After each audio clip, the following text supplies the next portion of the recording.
Bienvenidos a esto que es Encuentros Cercanos.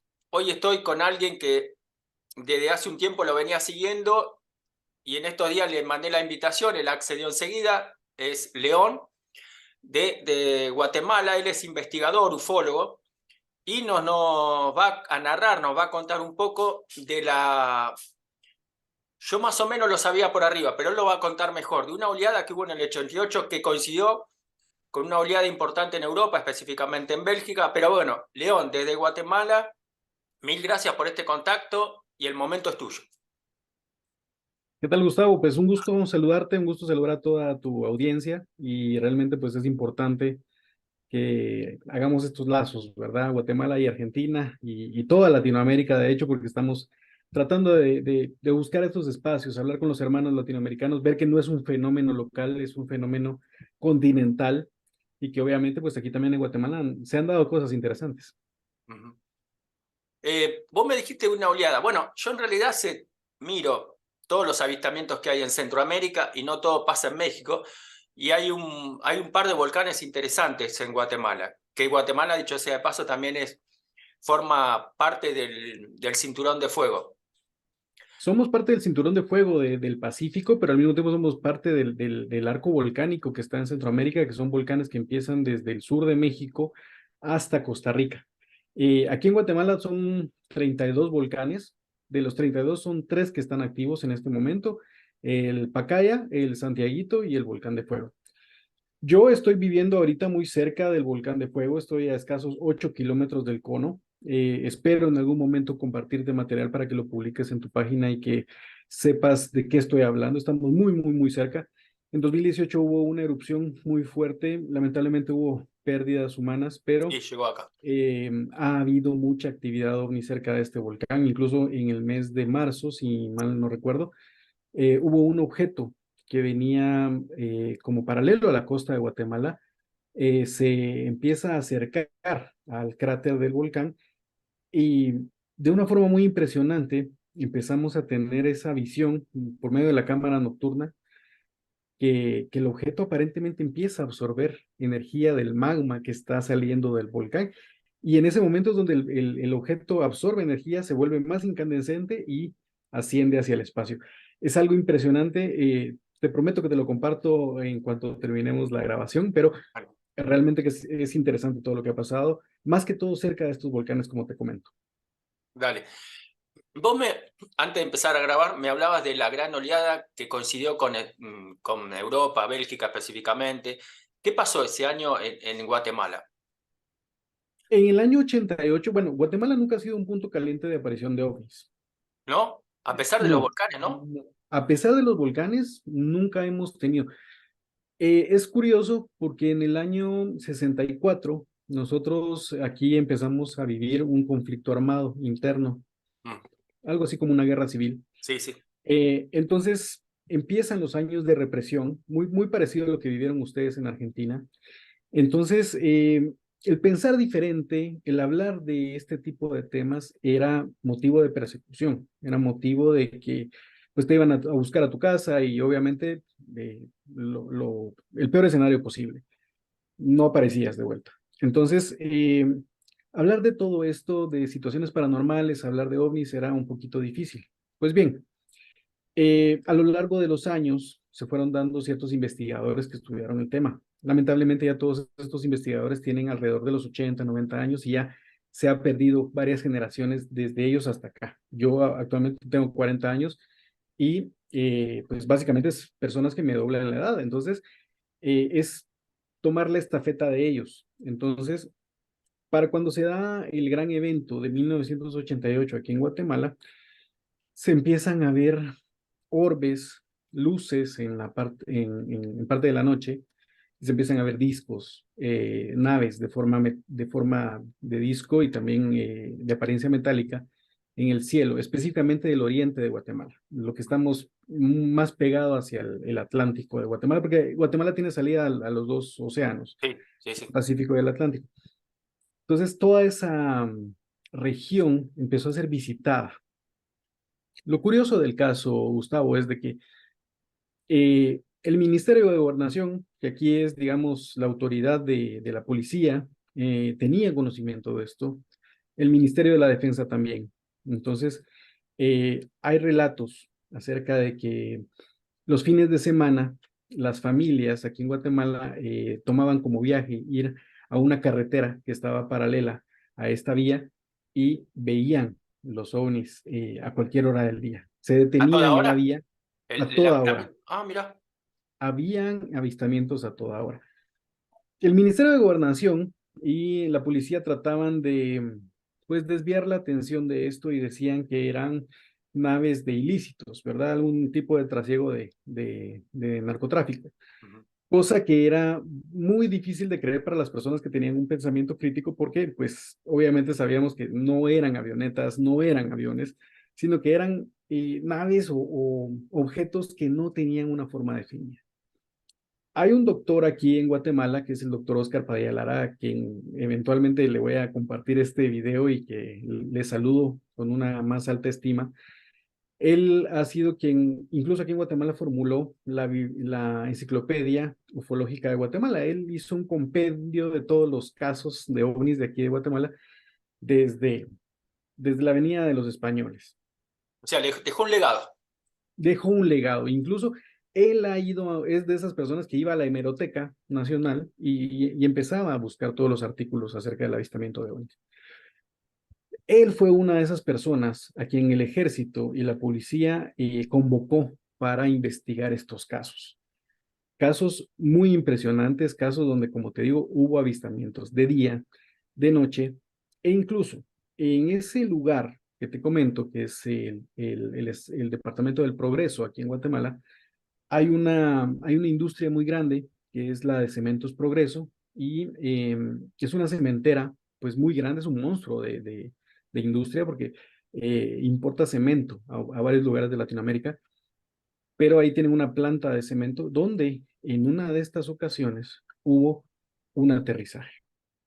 Hubo un aterrizaje y no solo deja marcas en el suelo, deja marcas en el pasto, sino que eh, el doctor Oscar Padilla Lara, en conjunto con varios testigos y personal del Ministerio de Gobernación, personal del Ejército y personal de la Policía Nacional, vieron cómo ocupantes de este disco bajan del objeto y hacen una pequeña inspección del terreno para luego volver a ingresar a la nave y ascender. Perdón, o sea, que ese evento tuvo testigos oficiales, como policías, militares, etcétera, como testigos Exacto, civiles, gente común, y fue a la exacto. plena luz del día, se puede decir, Ah, no, eso fue en la noche. Pero a la lo que noche. sí fue a plena luz del día, y te estoy hablando de esa oleada, porque fue en 1988, donde incluso hay estadísticas de que el pico de avistamiento se dio entre octubre y diciembre de ese año, incluso un poco de 1989 todavía. Pero lo interesante del caso es de que esta vía, esta carretera que te lleva desde la ciudad de Guatemala hasta el Atlántico guatemalteco, hay fragmentos que son muy largos y que incluso la Fuerza Aérea Guatemalteca tuvo la posibilidad de aterrizar aviones caza A-37 de fabricación de Cessna y pudieron aterrizar en esta vía con el afán de darle alcance a estos objetos. Entonces, es parte de la historia ufológica aquí en Guatemala. Es algo muy interesante porque incluso más adelante, más atrás en el tiempo, perdón, para 1972 hubo un avistamiento en la ciudad universitaria. Aquí en Guatemala tenemos lo que es la Universidad de San Carlos, que es una universidad que tiene más de 300 años de existir. Básicamente con la llegada de los españoles se fundó la universidad, pero el campus queda en el sur de la ciudad de Guatemala y muchos estudiantes vieron en ese entonces, en 1972, objetos voladores no identificados sobre el campus, cosa que al igual que en 1988, la Fuerza Aérea Guatemalteca destacó eh, aviones Cessna A-37 Dragonfly con el afán de alcanzarlos. La noticia incluso aquí en Guatemala, y todas esas noticias fueron silenciadas. Salieron los diarios 2 o 3 días más tarde. Entonces, vivíamos en esa época de represión donde incluso, pues como te digo, noticias de este tipo era muy difícil que salieran a la luz. Está bien, pero en esa época, más allá de que estamos hablando del 72, habían fotos blanco y negro, de rollo, no quedó ninguna, ningún, ¿cómo te decía? Ningún resabio, ninguna ningún archivo fotográfico, más allá del diario que vos decís, ¿no? De algún testigo que sacó una foto casual, nada, nada. Sí, probablemente, como te comento, el doctor Oscar, que es nuestro referente aquí en Guatemala, que es una de las pocas personas que tiene ese archivo, pues él tiene un archivo de más de 4.000 ejemplares con todo lo que te estoy hablando. Aparte de toda esta información que él fue extrayendo de la hemeroteca, que eran informes y artículos de la prensa que le daban seguimiento a este fenómeno.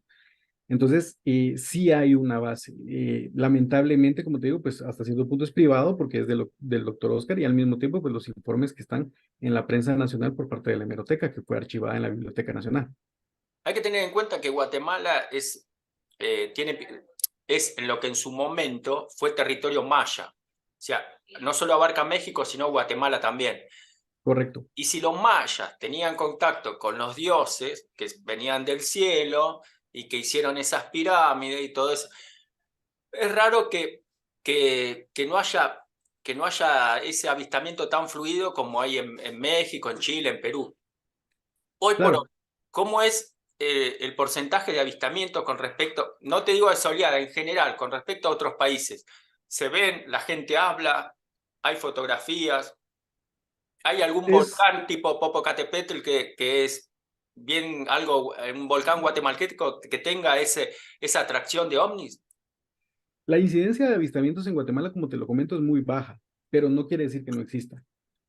Lamentablemente, como te lo comento, tenemos una cultura, es paradójico porque realmente nosotros, al ser descendientes de los mayas, tenemos muchas leyendas. Por ejemplo, no sé si en Argentina sucede, pero aquí, por ejemplo, se habla de La Llorona, se habla del Sombrerón, o sea, que son personajes que entran dentro de la cultura, pero al mismo tiempo que si tú ves videos o ves o escuchas algunos audios, mucha gente los ha podido registrar y que es parte de la tradición de cuentos, de que obviamente mi abuelita me lo contó, mi Mitos mamá y me lo leyendas. contó, mitos y leyendas, ¿verdad? Que existen en todos los pueblos del mundo. Pero en el tema OVNI, aquí Guatemala es muy poco que la gente venga y te diga, Gustavo, fíjate que vi esto, y es muy raro que alguien te lo cuente. Yo llevo prácticamente un año con mi página en solitario porque antes teníamos ya un proyecto de divulgación que traía 5 años de existencia. Desgraciadamente uno de mis amigos con el que estábamos en el proyecto pues fallece y pues me lanzo en solitario a hacer esto, pero ahí es donde me doy cuenta que la población guatemalteca no, pareciera que no le interesa el tema. Y por más divulgación y por más eventos que hagamos, a las personas no le interesa mucho. Como te lo digo, es parte de ese clima de represión que se tuvo durante muchos años, hasta el año 2000, que se firma la paz aquí en Guatemala. Ahora, puntualmente con lo que me preguntas del volcán que tiene muchos avistamientos, aquí yo te puedo decir que hay dos. El volcán Santiaguito, que está ubicado en la parte oeste de Guatemala, que está en Quetzaltenango, es un volcán que está muy activo, al igual que el volcán de Fuego. Digamos, Y este volcán entre incluso, los océanos del lado del Pacífico, digamos. del lado del Pacífico, buscando el Pacífico, ahí está este volcán. Este volcán es muy interesante porque incluso aquí nosotros, no sé cómo se maneja en Argentina, pero la institución que se encarga aquí de la prevención y del riesgo fue quien captó un objeto por medio de una cámara de monitoreo, capta un objeto, que también te voy a compartir la foto para que la pongas en tus redes, Por favor. capta un objeto con forma de disco en la cima del volcán. Y entonces, cuando se les cuestiona a ellos de qué es, entonces ellos vienen y dicen, no, no, lo que captamos fue un dron, no es nada del otro mundo. O sea, las instituciones de gobierno te dicen, tranquilitos, calladitos, porque aquí no está pasando nada. Entonces, te imaginas ese clima. Aquí en Guatemala, así es. Eh, y por eso es de que tal vez tú no sabías tanto de Guatemala, porque nosotros, incluso en los medios, se trata de ridiculizar el tema. Te tratan de loco, te tratan de iluso, que viste Y esto, que viste. desgraciadamente eso no pasa solamente en Guatemala, acá también, y eso que estamos últimamente bastante más abiertos. Pero Exacto. yo, mira, yo chusmeo en YouTube, me pongo y la otra vez puse OVNI en Guatemala y me salieron un par de filmaciones de OVNI en un volcán que la verdad no me acuerdo el nombre, pero la filmación es muy nítida.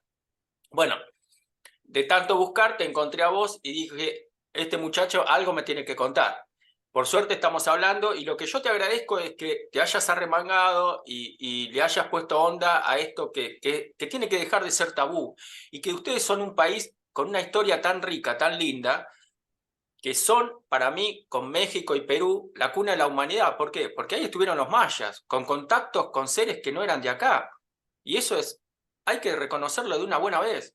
Y la gente, ojalá muchos guatemaltecos y guatemaltecas vean este video, tienen que dejar la vergüenza de lado, el qué dirán de lado. Hay que contar lo que ven, punto, lo que ven. Y muchas veces, ahora todos, cada 5 personas, 4 tienen un celular que casual o Exacto. intencionalmente filman algo. Y eso hay que analizarlo, porque puede ser un ovni. Hay una historia muy linda que te la quiero compartir porque Dale. los mayas, obviamente antes de desaparecer, hubo culturas descendientes, hubo pueblos de descendencia maya, por ejemplo, los quiché, los cachiqueles, hubo varios pueblos. Los quiché, específicamente ellos redactan lo que sería uno de los pocos textos que quedan de esa cultura, porque cuando vienen los españoles tratan de acabar con todos estos textos, y uno de los pocos textos que queda es el Código de Dresde, que está allá en Alemania, y que relata un poco de la historia maya, pero acá los quiché se encargan de hacer un libro, el libro sagrado de los quiché, que es el Popol Vuh. El Popol Vuh habla acerca de que en algún punto de la historia, Unahpu e Ixbalanque, que eran dos hermanos gemelos, crean al ser humano y lo crean con base en cierta experimentación. Ellos primero tratan de hacer al ser humano por medio de barro y entonces amasan un poco de barro y le dan vida. El ser de barro no sobrevive. Luego lo tratan de hacer de palo, pero ellos cuentan que el ser de palo no tenía sentimientos.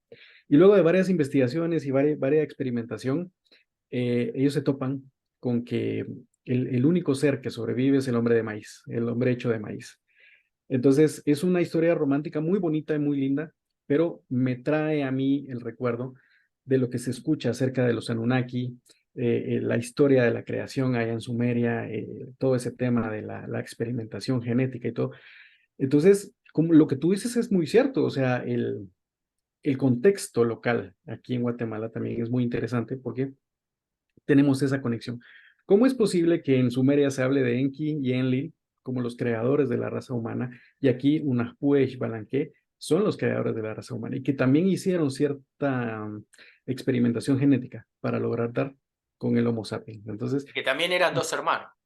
que también eran dos hermanos, que bajan, que descienden al inframundo y que ahí es donde ellos crean al ser humano. Entonces, es una historia muy linda, pero como tú lo dices, es importantísimo porque, en efecto, los mayas aquí en Guatemala, los aztecas en México y los incas allá en Perú, tuvieron que haber tenido algún tipo Sí. de era dorada donde se comunicaban y tenían este tipo de conexión con estos seres interdimensionales, ¿verdad? O de otro planeta. Sí, no, no, eso lo saben nuestros antepasados. Y qué lástima eso que decís, que desgraciadamente se reiteró en varias partes de Latinoamérica, que los españoles y cierta bibliografía no solo la destruyeron, sino están en Europa cuando tendrían que estar en nuestros países. Exacto. Eso es algo muy, muy feo. Eh, yo te quiero decir algo que le digo siempre a todos, que Encuentro Cercano no es mío, es tuyo, es de todo aquel que quiera divulgar el tema. Así que cuando gustes o veas que hay una historia y querés narrarla, el canal está abierto. No, no, no. Muchas Eh, gracias. Y igual acá, o sea, cualquier tipo de material que tuvieras compartir, pues mi página está totalmente abierta a tu colaboración también. eso. Voy a ponerlo en descripción el link de tu página, ¿qué es? ¿Cuál es? Es paulodeleon.ufólogo en Facebook, y si no, me pueden encontrar en @paulo.ufo.gt. Ahí estoy en Instagram, estoy en TikTok, estoy en Twitter y siempre estoy publicando ciertas cosas, fotografías, videos, reels. Estoy tratando de incentivar a la población aquí en Guatemala que me comparta su material. Hace poquito también tuve un avistamiento aquí en Antigua Guatemala, que es una ciudad colonial que fundaron los españoles y que perviven en el tiempo y que fue capital de Guatemala hasta 1776, si no estoy mal. y luego se trasladó a la ciudad de Guatemala, que es la capital de Guatemala, pero hemos tenido ciertos avistamientos acá, y nuevamente por el tema volcán, porque aquí la ciudad de ¿Cómo se llama el Antigua pueblo? Guatemala, Perdóname, ¿cómo se llama el pueblo? Antigua Guatemala, Antigua Guatemala.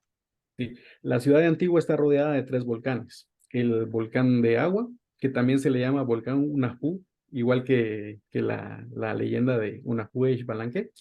Tenemos el volcán de Acatenango y el volcán de fuego, que es el que te digo que está activo. Y es donde hemos tenido también gran cantidad de avistamientos. Y es el avistamiento que te contaba, que pues tenemos este objeto que pareciera que sale de la costa. Eh, Hay magma que está saliendo del cráter del volcán. El objeto se acerca al cráter. El objeto se vuelve incandescente. Lo vemos en la cámara infrarroja. Y el objeto al volverse incandescente, me imagino que absorbiendo esa energía geotérmica, ya asciende hacia el espacio. Es interesantísimo, también te lo voy a compartir, es de las cosas que no me voy a dejar de sentar acá para compartírtelo y mandártelo para que lo puedas compartir también en tu página. Dale, dale, todo lo que puedas mandar, mandalo, así lo ilustro. Más allá de que yo voy a poner por mi parte un par de imágenes de Guatemala que, como todo país centroamericano, tiene unas playas terribles y una geografía hermosísima. Y en otro contexto, digamos, ¿ha habido historias de ovnis o OSNIs en el mar? ¿O Tenemos vistos desde el mucho, mar que salgan del mar o entren al mar? Ustedes tienen sí, dos entradas, el Atlántico y el Pacífico. exacto. Incluso en la salida del Atlántico hay un lago muy, muy grande, que es el lago de Izabal. Es un lago enorme, pero no tanto como el lago de Nicaragua, porque es un lago, ese sí parece un mar, pero el lago de Izabal es un lago que incluso muchos pobladores, yo estuve haciendo mi ejercicio profesional allá en Izabal y muchos pobladores me comentaban que durante las noches ellos de repente estaban en un muelle, pues tomando un par de cervezas y comiendo algo y de repente veían cómo el agua se iluminaba de una forma sobrenatural. Y muchos ¿Agua cuentan de adentro? que O lo sí, iluminaban desde arriba? ¿El adentro? no, adentro del lago, dentro del agua se miraba como había aquel resplandor enorme. E incluso no solo dentro del lago, sino que también como el lago está conectado por el río Dulce, que ya se va hacia el mar, se veía de los dos, se podían ver de los dos lados el mismo fenómeno. O sea que pareciera que había alguna conexión también subacuática, Ah, tanto del lago como del mar. mirá vos. Y eso, bueno, en horas de la noche y se pudo apreciar mejor. Sí, en horas de la noche. Y entonces, pero va de la mano porque realmente estas oleadas que se han dado aquí en Guatemala, que se dan en la parte oriente de Guatemala, digamos desde el lado Atlántico, o sea, ahí es donde hemos tenido mayor incidencia de casos. Y sí te quiero contar que uno de los casos más impresionantes del que tenemos registro aquí en Guatemala es aproximadamente en el año 1949, cuando tuvimos un choque ovni.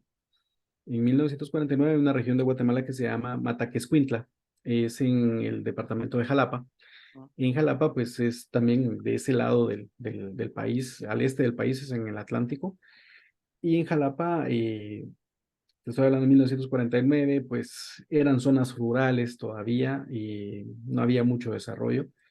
Pero lo interesante del tema es de que una persona de nombre Candelaria, una señora ya de una edad un poquito avanzada, se encontraba lavando ropa y de repente ve que un bólido baja del cielo a una gran velocidad y dejando humo tras de sí. El objeto choca a ciertas cuadras de distancia. Son niños los primeros que van a ver lo que pasó. Sí. Cuando los primeros niños regresan con la señora que está lavando, le dicen, doña Candelaria, hay olor a plástico quemado, hay olor a hule quemado, a caucho quemado. Entonces, bueno, van a ver y de repente lo que ellos encuentran es una pequeña cápsula con dos ocupantes. Esta cápsula, lo primero que muchas personas empiezan a decir, ay, cómo se fueron a quemar los angelitos, los niños, porque por su estatura pequeña pensaron que eran niños. Entonces, resulta que para 1949 había presencia norteamericana aquí en Guatemala. Luego de la posguerra, siempre se han mantenido militares norteamericanos aquí en Guatemala y resulta que al día siguiente o a los 2 días los militares, tanto de Guatemala como extranjeros, llegan al lugar, se llevan todo. Se llevan la cápsula, se llevan los cuerpos, incluso hasta la tierra, y aparentemente todo lo embalan en cajas metálicas. Y esto se lo llevan y creemos que esto es uno de los casos de los Roswell que se dieron en Latinoamérica posterior al choque de 1947 en Estados Unidos. Digamos, el Entonces, Roswell mexicano de 2 años después del Roswell principal, ¿no? El 47 al sí, 49, ahí nomás. sí, sí, 2 años después. Entonces, suponemos que todo esto fue a parar a Estados Unidos de la misma manera que todos los choques que se dieron en Latinoamérica en esa época. Pero pervive la historia y al mismo tiempo el relato y mucha gente, por ejemplo, 2 o 3 investigadores OVNI aquí de Guatemala lo han logrado documentar en sus libros e incluso uno de ellos pues lo documentaba y él hasta el día de su muerte juraba que esto había sido cierto. Mirá. Bueno, la verdad, León, un gustazo esta charla, esta historia ufológica de Guatemala, que yo por lo menos no conocía con esos detalles. La verdad, te agradezco muchísimo porque está bueno que sepan que en Centroamérica, es verdad, pasan cosas en México, pero también pasa en Guatemala. Y vos lo estás narrando. Sí, te recontra agradezco que me mandes todo el material fotográfico que tengas para ilustrar esto y te agradezco el tiempo que concediste, te agradezco la buena onda, la predisposición y que en un momento en que Guatemala, como vos dijiste, no se está, no se está llevando el tema a cabo como en un momento tan caliente el tema OVNI, te agradezco muchísimo que vos te pongas, te arremangues, te pongas los pantalones y salgas a, a divulgar esto que antes era tabú y que esperemos que en Guatemala deje de serlo, porque seguramente hay gente con experiencia que te las va a contar a vos y vos podrás compartirlas con todos. Así que de corazón te agradezco muchísimo el tiempo, la predisposición, la historia y ya te digo, encuentros cercanos no es mío, es tuyo y de todos aquellos que quieran divulgar el tema. No, Gustavo, para mí es un gusto saludarte y al mismo tiempo compartir con tu audiencia.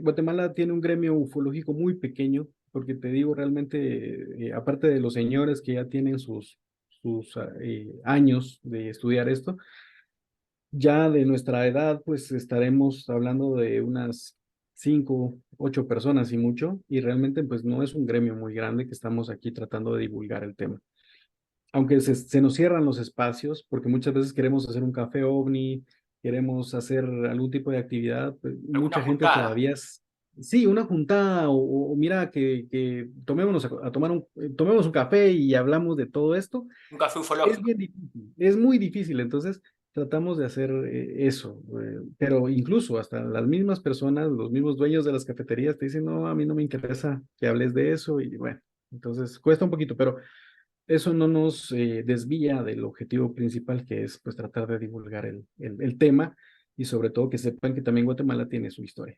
Ojalá, ojalá se enganchen y ojalá empiecen a hablar y se divulgue, porque aparte Guatemala es un país con una geografía terriblemente hermosa, como toda Centroamérica, y con una historia ufológica como la que vos que contás, que no hay que desperdiciar. León, te saludo como a todos. Hasta el próximo encuentro cercano. Muchas gracias y de corazón te agradezco toda esta predisposición.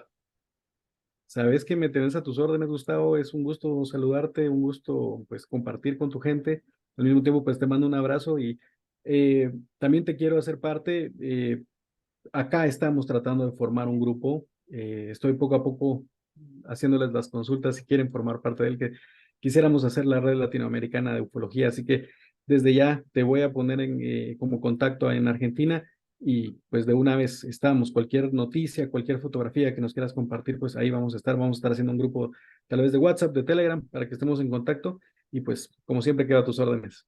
Bueno, hermano, mil gracias y nos vemos. Un fuerte abrazo, cuídate mucho. Vos también.